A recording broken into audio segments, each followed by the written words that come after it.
It's another week of the Ball with the Beast podcast presented by our great friends at Wyatt Insurance Services. Make sure to give Wyatt a call today. Check out our good friend Paul Fortenberry, who joins us each and every week here on the Ball with the Beast podcast. After all, he is the Beast. Alongside he and Brent Hubbs, I'm Austin Price. And before we get going this week, guys, I just want to toot my horn a little bit. Last week in the picks, Arkansas finally came through after a death by a million paper cuts. I finally got one paper cut back on my side. In overtime. Thanks to a missed field goal by Florida at the end of regulation. And then, Paulie took LSU. And so now all of a sudden. That was a gamble. I'll admit it. I'm right back in the thick of it. And what was a big win for Sam Pittman is he hopes to save his job with the Hogs.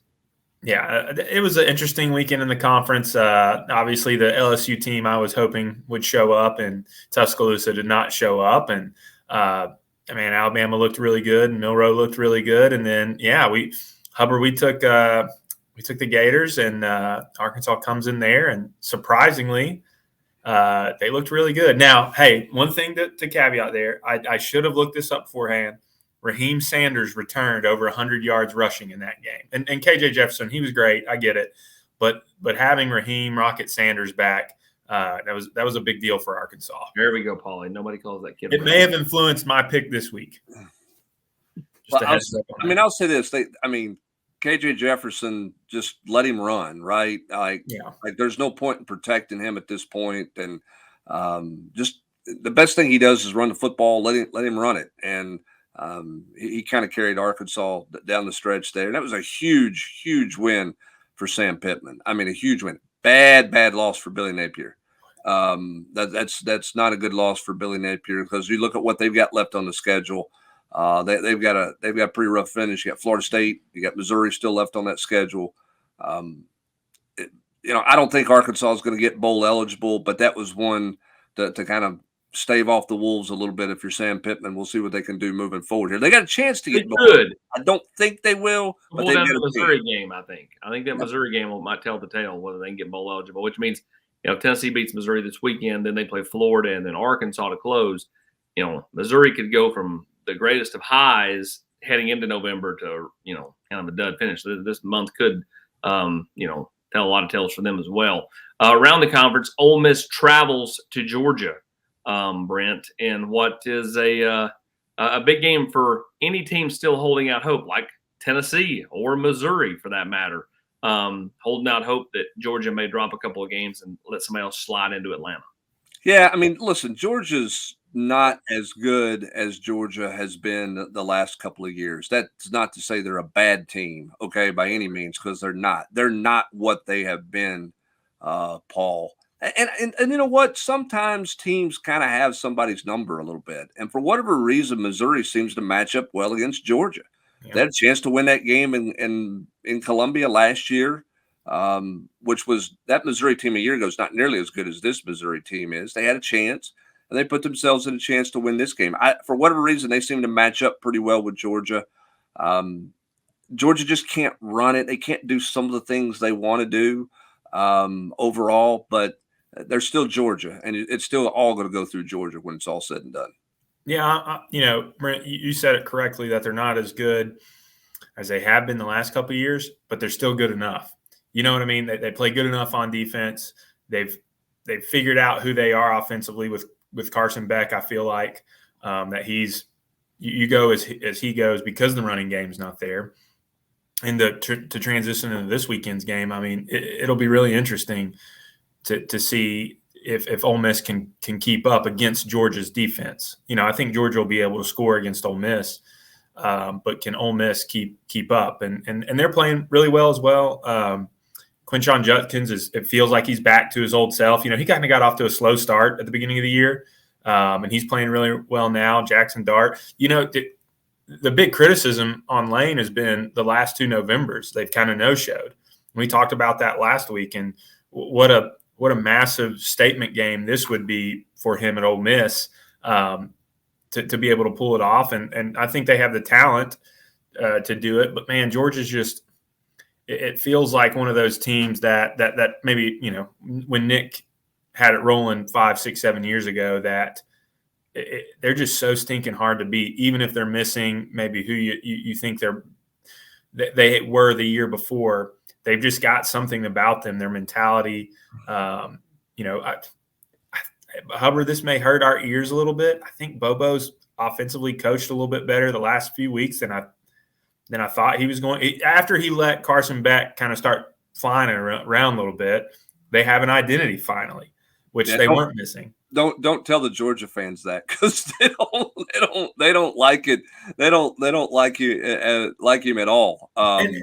Which takes me back. I want to share this story here on the Ball with the Beast, because it doesn't have any impact on this game, I don't think. But Mike Bobo was the OC when Lane was the head coach at Tennessee, and Lane predicted the Vols would beat Georgia that year, off the record. I remember that. But because he thought Georgia was easy to defend. He thought the Bobo offense was easy to defend. Now, Georgia's changed since then. Mike Bobo's changed as a coach, but it is interesting that those two kind of go at each other. Maybe Lane will get Monty back in the building this week to conjure. That's what I was about to say. Some defensive stuff to go after this Georgia offense. But I think that whether they want to admit it, I don't think they want to admit it, Austin. Georgia's identity is Carson Beck. It's throwing the football with a young quarterback, which probably makes Kirby Smart break out in hives to some degree, right? Because that's just not how he wants to play offensive football. I don't think Mike Bobo has changed. He looked like he was 40 when he played at Georgia. He still looks like he's 40, as long as he wears a hat. No, I mean, you're right. I mean, Georgia still wants to do who they are, which is run the football. But I think that because they've not had as much success with that, they've had to open it up with Beck a little bit more. Can Ole Miss kind of hang around in this one? I think they can. I think they'll be able to run the football. Dart's playing really, really well for Ole Miss. And I mean, to be honest with you, Lane, who's just been captain, transfer portal, has kind of pieced it all together. I mean, like, you almost feel like Ole Miss is kind of held together by Band-Aids at points, but they keep winning. And, Carson Beck has started to play really good football.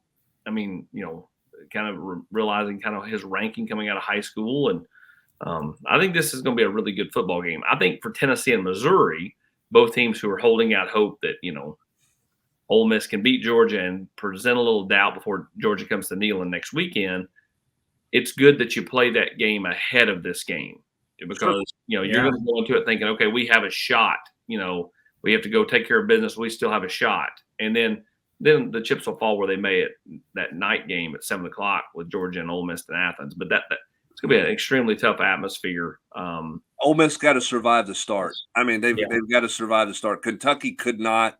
Now, Kentucky's not as good as Ole Miss, but Kentucky was out of that game before it ever got started. Ole Miss cannot let this game get away from them in the first quarter.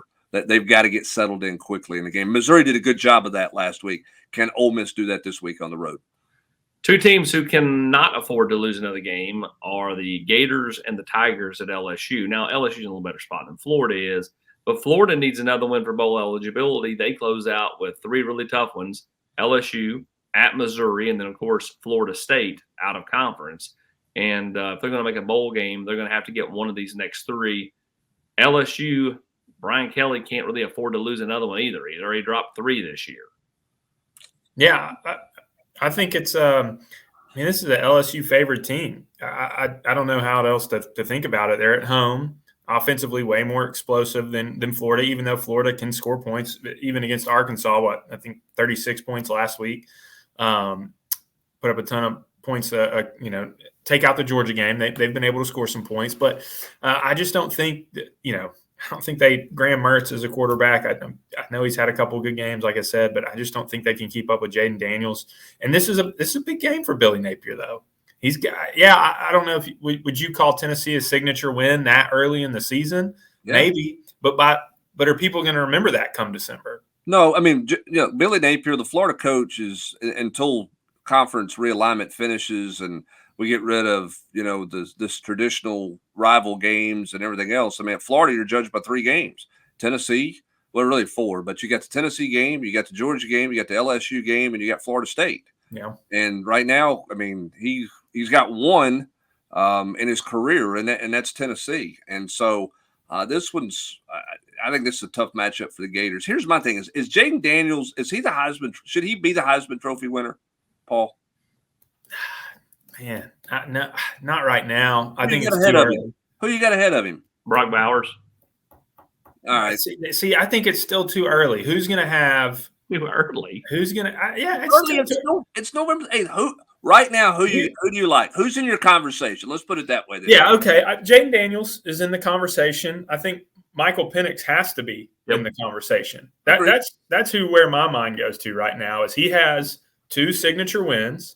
And maybe that USC win doesn't feel as glamorous, but he's dueling against the potential number 1 overall draft. He takes a huge step this week if they beat Utah at Utah.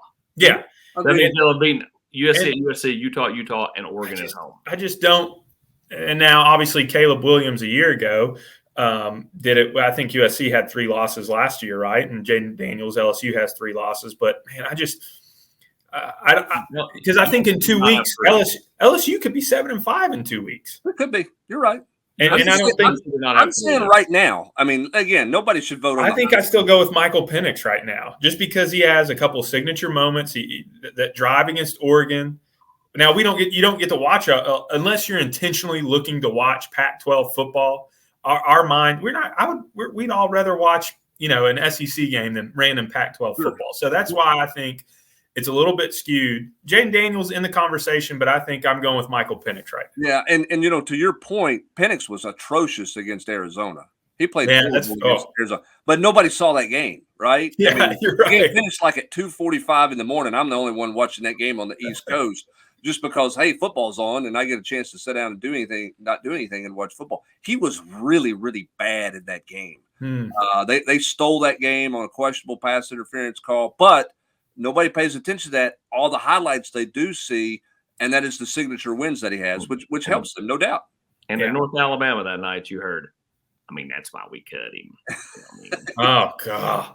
Don't even. Oh, that's earlier in the year when the Jackson kid was starting at Indiana. Tennessee had like 4 former commits or players starting at football programs around the country. It was something weird like that. It's pretty. Not a good sign. Quarterback decisions the last 15 years have not exactly been haven't worked out. The best. Haven't been the strength of the Vol program. Haven't worked out. Although Josh Dobbs ended up being a good player for Tennessee. God, what a great story from this weekend. Can we just that's how many people we all got to know Dobbs really well. Butch May, baby. How many people could have done what he did, what he and Kevin O'Connell did with him telling him to play until right when the mic cut off? I mean, it's unbelievable. Less than 0.5%, maybe not even that. It's unbelievable. I think it's a whole discussion for a later date, but I think it's a pretty fascinating thing to learn how in depth you can get on the headset.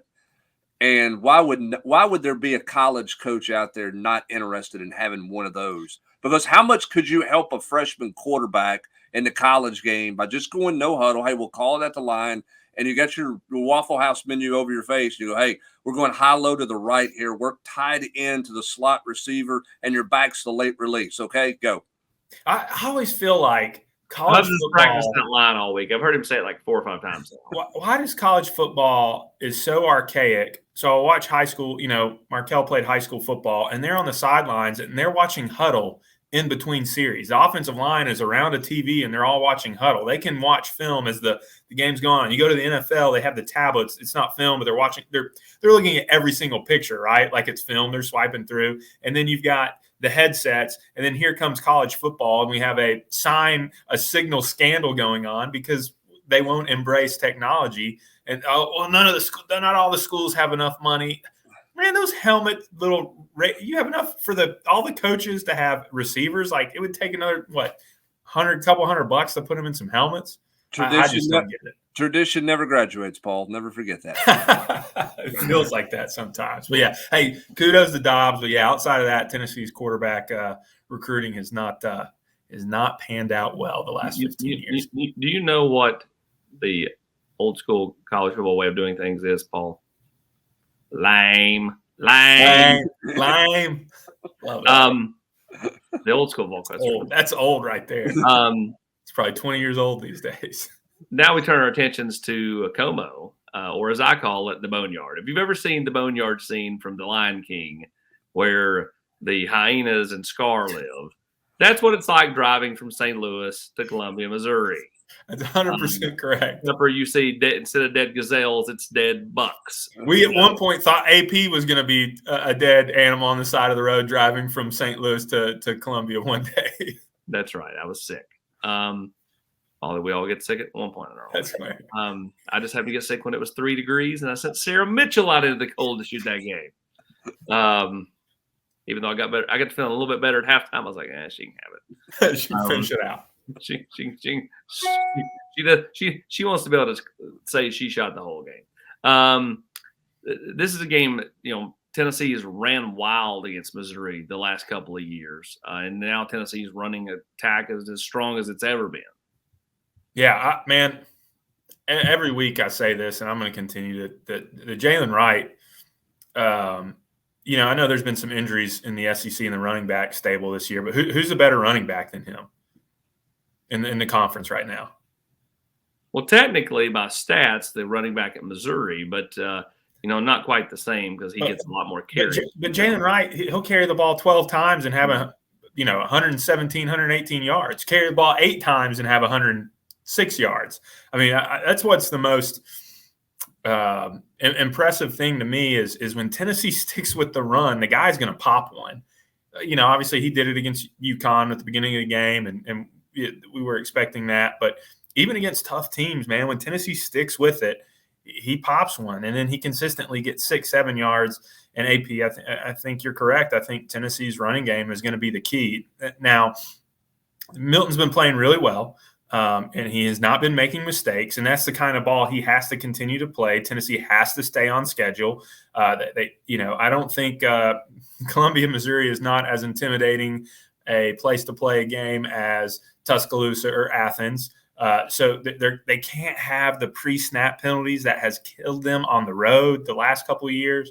And they've got to stay ahead of the change because when they do, that allows them to stay on the ground, and then allows these dynamic running backs to pop off a long run, a game-breaking run. And so that's, for me, that's a key in my mind. Can they stay on schedule and not just have the dumb penalties we've seen some of them have early in the games that kind of set them back? Now, SEC officiating, it's a wild card. We'll go ahead and call it what it is. You never know what you're going to get from them. But can you not just beat yourself? Because I think if you do, Missouri can score, but I don't think they can stop you from scoring. So can Tennessee's defense get a couple stops? I think that's a big deal this game. Yeah, it's all about red zone too. I mean, yeah. In the red zone. On the road in the SEC, Tennessee's 3 of 10 in the red zone in terms of touchdowns scored. They've only scored 3 touchdowns and 10 trips on the road in SEC games. You got to be better in the red zone against Missouri. Yeah, you may get some chunk plays. Tennessee's chunked Missouri to death for the last 2 years. You might get a play or two like that, but you're also going to have to finish off some drives. And this game is going to be about scoring touchdowns, not field goals, because Austin said it all week long, and Austin, I agree with you. Missouri's going to move the football. Can you bow up and force field goals and not give up touchdowns when they get on your side of the field? And conversely, can you finish in the end zone if you're Tennessee's offense? Yeah, I mean, I agree. I mean, I just think, when the field shrinks for both teams, who has the most success? And I think that comes back down to tackling, not letting, somebody get a bunch of yards after contact. It goes back down to Joe throwing the ball a little bit more touchdown around the goal line. He's shown the ability to improve and do that. You look at the McCallum Castle's touchdown at Alabama, but he's also missed a couple too. So, I mean, I think, who converts in the red zone best probably determines who wins this football game. I look at it, Tennessee is still, they're averaging over 60 the last 2 years, and I don't think they're going to get 60 this year, at least I don't think. I mean, maybe they do. If they do, they're definitely going to win. But my point is, like, are they really going to drop back down and score 23? You know what I mean? Like, Yeah. I just think that there's going to be opportunities there to score some points, and that's why I think this is a really good spot for Tennessee to go on the road, get win number 8, and in effect really get win number 9, because no one's really chalking up Vanderbilt as a real competition. Then you're playing house money. You're either playing for the East because Georgia lost to Ole Miss, or you're playing the number 1 team in the country to get 10 wins. And at that point, you have a chance to maybe slide in the backside of the New Year's Six. So, I mean, I think would be, this one's a big one for a number of reasons. And we say that, we've said that the last few weeks, but I mean, like this one, on the road, comparable competition, real opportunity. Yeah, and I think the pressure's on Missouri here too. I mean, Eli Drinkowitz is looking for a signature win in his career. He's played some. I mean, his signature game right now is he was one stop away from beating Georgia last year at home, and he played them really close this year. That's kind of the highlight at this point, right? So he's looking for one as well. So interesting matchup, Paul. Well, and you mentioned the red zone. I don't know if this is true or just something. I feel like Milton has been a more willing physical runner the last 4 weeks. Yeah, he has been much more willing to lower his shoulder, not just take the easy way out. He seems to be pulling it down a little bit earlier and going and getting the 8, 10, 12 yards, and that's I think that's helped open up some things offensively for them, or it's helped keep drives alive where we weren't seeing that. And is that something in the red zone we'll see come and play too? His willingness to pull it down and go get 5 or 6 instead of an incomplete pass or getting run out to the sidelines where you're having to throw it away. I think that's been something that's come on the last few weeks that I think it should help in a game like this. Any small thing like that to keep a drive alive, especially in the red zone where you get an extra 4 or 5 yards instead of an incomplete pass or a throwaway is a big deal. The small things matter, and that includes our good friends at White Insurance Services.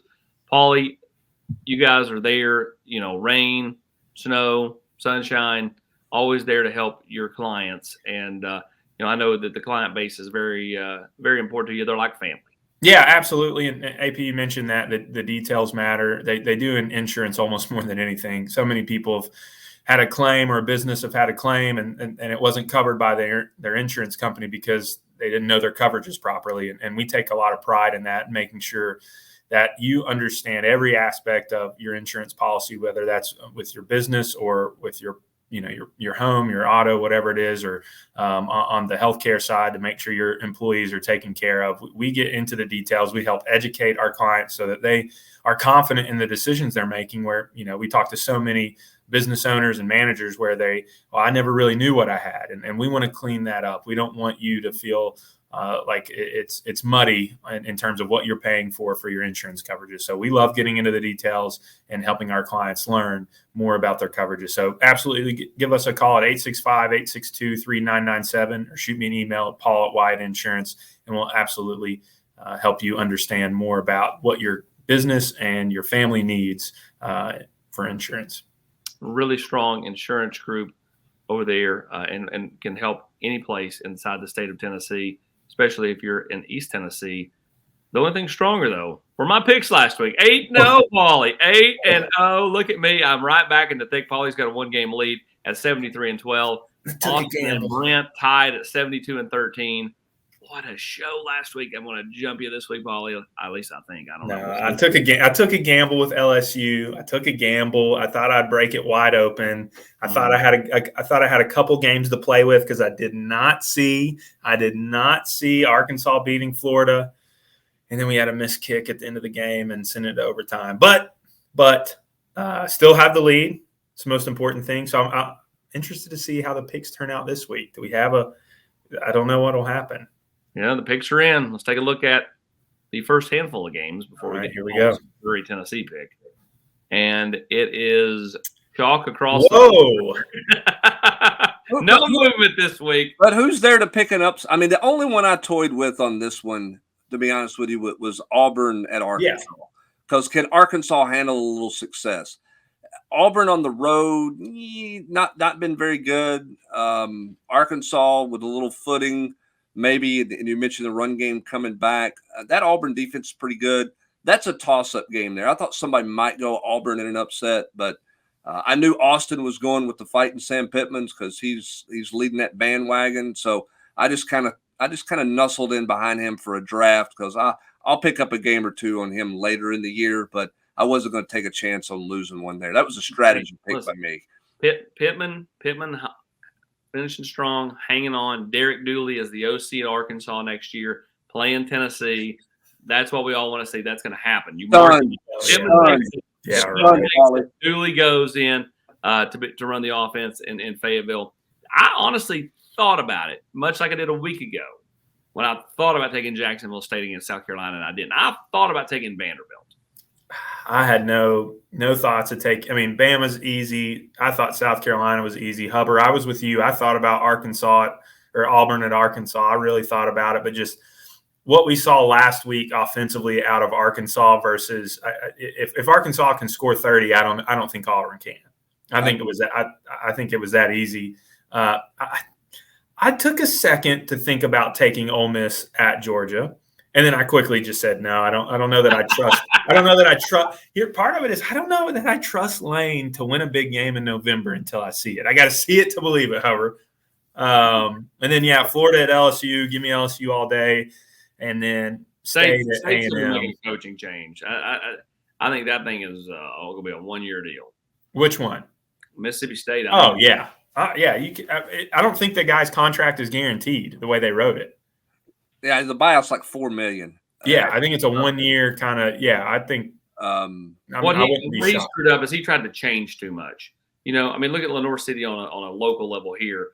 Their coach, got relieved of his duties at the summertime, and they run basically the single wing. And what they do, brought in former coach Zeller, who was the coach there for a long time. He's just kind of running the day to day in operations. They kept everything the same. Like Arnett tried to come in and we're going to change everything.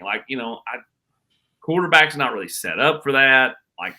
They've just been a disaster on offense when all you could think about them under Mike Leach was offense. So, I just think that's set up. All right, Paulie, let's get to your Tennessee and Missouri prediction. Who you taking? I have a feeling we all know who you're taking. Yeah, you know what? Give me the top. No, give me the Vols. Are you kidding me? Give me the Vols, AP. Like AP mentioned it. We were talking a little bit off air. I wrestled with this. Missouri, this is the best team that Drinkowitz has had. But the way the running game, Tennessee has just been able to dominate Missouri the last couple of years, I think gives me the deciding edge. Milton, as long as he can take care of the ball and they don't waste possessions, they don't give away possessions, they get into scoring opportunities. And you are going to need more touchdowns than field goals. But just get points against a team like Missouri, no matter what. Don't give the ball away. Don't give an easy one away. So I think Tennessee at Missouri, and part of it too is, in my experience, it's just not a very tough place to play.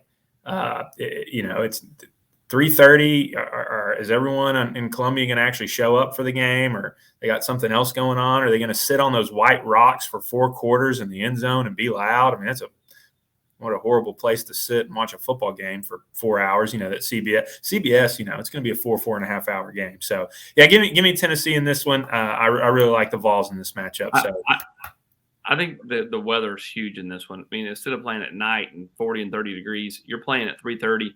High's going to be right around 60 degrees. Yep. I mean, 60 in November in Columbia, Missouri. I mean, geez, it's a miracle. It's like going to the Bahamas. I mean, I looked that up this week, AP. I looked up the weather in Columbia, Missouri on Saturday. When I saw all sunny, 60 degrees is a high right about kickoff. Yeah. That's they're going to play that game in the 60s and 50s. I mean, that's a huge win for the Vols.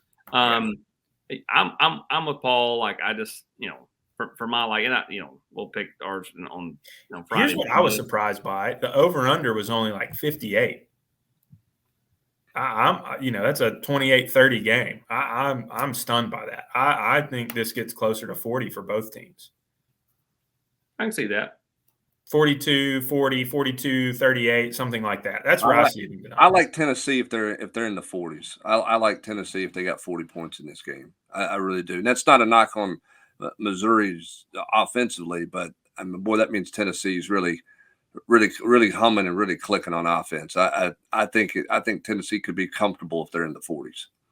Well, what do you think? I mean, if it's in the high 20s, 30s, you feel a little bit better about Missouri. I think it's much more of a toss-up then. Then I think red zone really comes into play. You get that drive in the third quarter. Somebody's got a chance to go up 2 possessions. Do you kick a field goal and make it a 6-point game, or do you score a touchdown, make it a 10-point game? That's where that gets interesting in the second half. That's a good point, Hubbard. That's a good point. Yeah, if they're in the 40s, that means they're scoring touchdowns and not kicking field goals. But if they're in the high 20s, 30s, they're kicking field goals, and that's I just can't imagine as much as they run wild and as good as this running game. Now, that's going to be on hype too. He's got to trust the run game. Stay on it in the second half.